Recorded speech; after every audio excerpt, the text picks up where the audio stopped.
Hello everyone, my name is Panchalee Weeratammawat. I'm the Chief People Officer of Central Retail.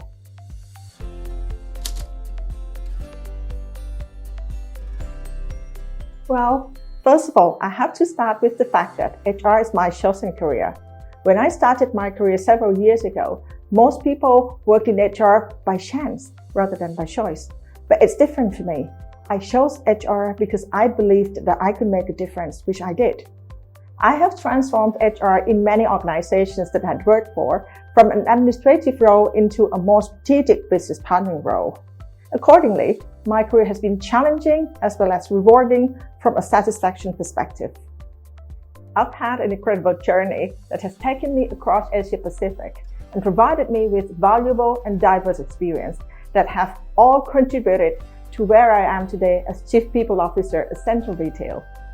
I spent half of my career working in different countries outside of Thailand, starting from Malaysia, Singapore, Taiwan, Japan, and India.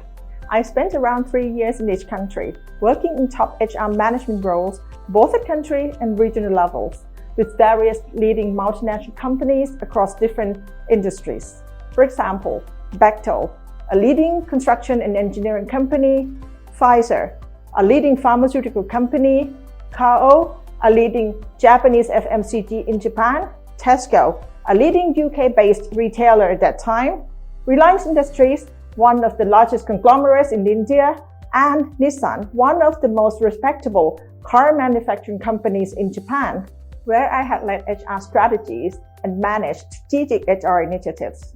My international experience has given me a global perspective on HR strategies and practices, which I have used to transform HR function in various companies and develop HR strategies and approaches to support business growth strategies in different corporations. Working in different countries has taught me the importance of appreciation of different cultures, understanding of people, gaining their hearts and minds, in addition to flexibility and adaptability. Overall, I truly believe that my role is not about just managing people policies. I am one of the business leaders in the organization who focuses on developing the right people and organization strategies to drive a sustainable growth for the organization. It's important for me to ensure that we have the right people, processes, and strategies to drive for the success of our business in CRC.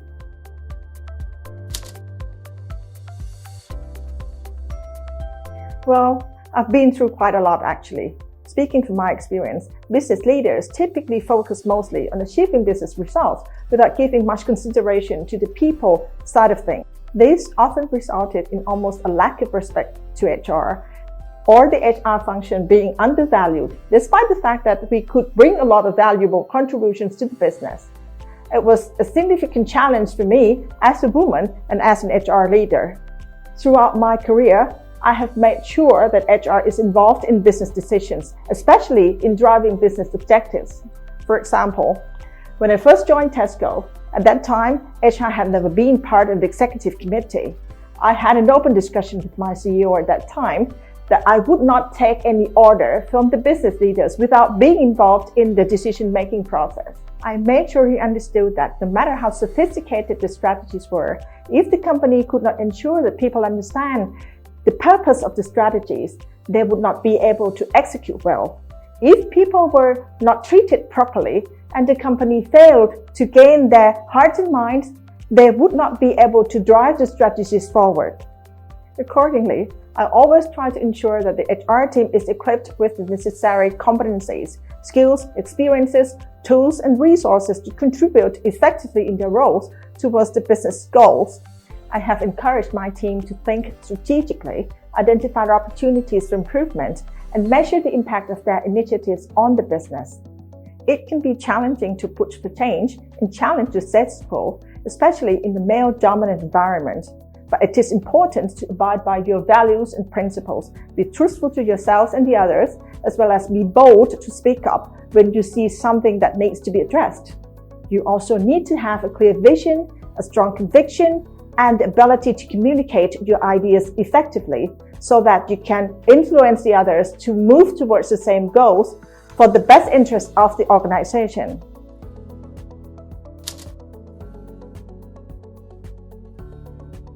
As a female executive myself, I've seen firsthand the positive impact that women can have on company performance and decision making. Women bring a unique perspective that is rooted in empathy, attention to detail, and a people-oriented approach. In today's rapidly changing business landscape, the company needs to be agile, innovative, and focused on delivering value for their customers. These qualities are critical in building strong, resilient teams that can adapt to change and innovate quickly. When employees feel supported and valued, they're more likely to be engaged, motivated, and committed to achieving the company's goals. Women tend to have stronger focus on building relationships, developing people, and creating a positive culture within the organization. These elements contribute to overall business success, and they align with my vision as the CPO for Central Retail, which is to create a great place to work where every employee is part of our winning team. We can foster a culture that values employees and customers alike and that is focused on delivering value in all that they do. Overall, I believe that women have a natural advantage when it comes to empathy and understanding people. Having women in leadership positions promotes a more balanced approach to decision making. Women often bring a different perspective to the table, which can help to challenge assumptions and bring new ideas to the forefront. These can be particularly important in HR, where we need to balance the needs of the business and our business leaders with the needs of our employees. Also, having more female representation at the executive level is not just good for the business, it's good for society as a whole. We can contribute to a more diverse, inclusive, and equitable world for everyone by creating more opportunities for women to lead and succeed. And as Chief People Officer, I'm committed to doing my part to support this important mission.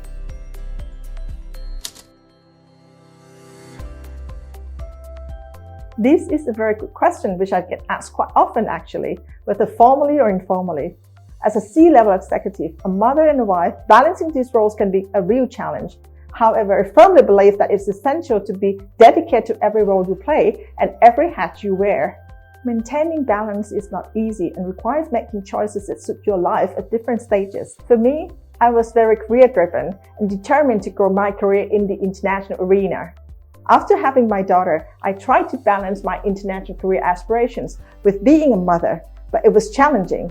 Despite my best efforts to make time for my daughter, my career required me to travel very often and even had to relocate to live and work in other different countries. I brought my daughter with me whenever and wherever possible. At some points, I even had to adopt my daughter's babysitter so that she can get a dependent visa and accompany me and my daughter when I had to work overseas. I moved around quite a lot, but I could not take my daughter with me in all countries that I lived in, as I had to also think about her childhood adjustments. At one point, when my daughter was about 6, I was working in Japan and left my daughter in Thailand under the care of my mother. I did not bring her along with me as I was taking a regional responsibility at that time, which required me to travel extensively throughout the region.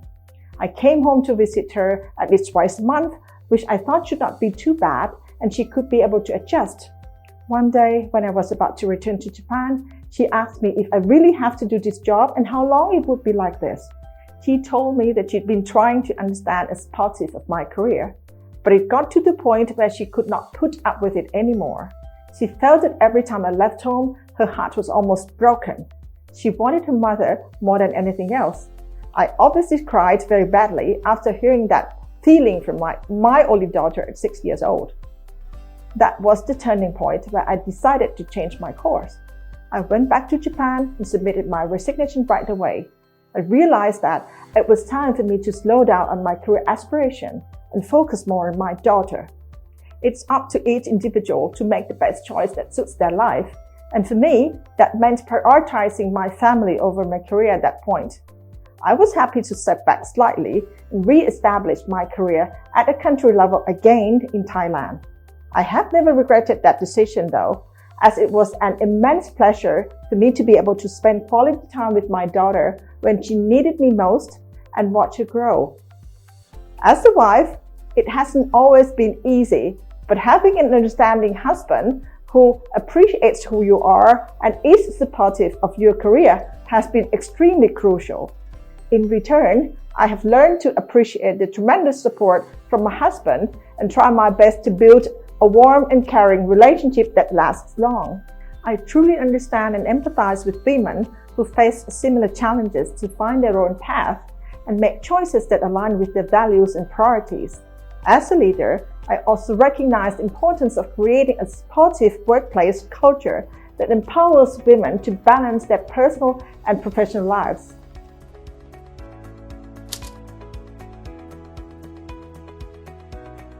Well, to reach a C-level position, you need more than just ambition. While ambition is good, it's important not to be overly ambitious. Identifying your needs and having a passion for your chosen career is crucial. Stay focused on the area you want to excel in and committed to do your best and be the best version of yourselves every day are also vital. Reaching a C-level position requires a combination of determination, tenacity, passion, dedication, and a strong commitment. It is a long journey that demands a great deal of time, effort, and sacrifice, so it is important to be willing to make those sacrifices and invest that time. Being a Thai woman working overseas at the C-level position is definitely not easy. To succeed, you need to have a strong will and fighting spirit. You will inevitably encounter failures, but you have to get back up quickly and learn from those experiences. You must be resilient to keep pushing and challenging yourself. It is also important to stay ahead of the curve by identifying your needs and having a passion for innovation and technology. Embrace new technology and use it to your advantage. Remember, becoming a C-level executive is not just about setting a career goal, it is about understanding your strengths and weaknesses, identifying your passion, and working tirelessly to develop your skills and expertise. It is about leadership, developing other members in your team, helping them grow and flourish. It's about leading by example, walking the talk, treating people how you like to be treated, and taking them with you. With determination, dedication, hard work, commitment, and the right mindset, you can achieve anything you set your mind to.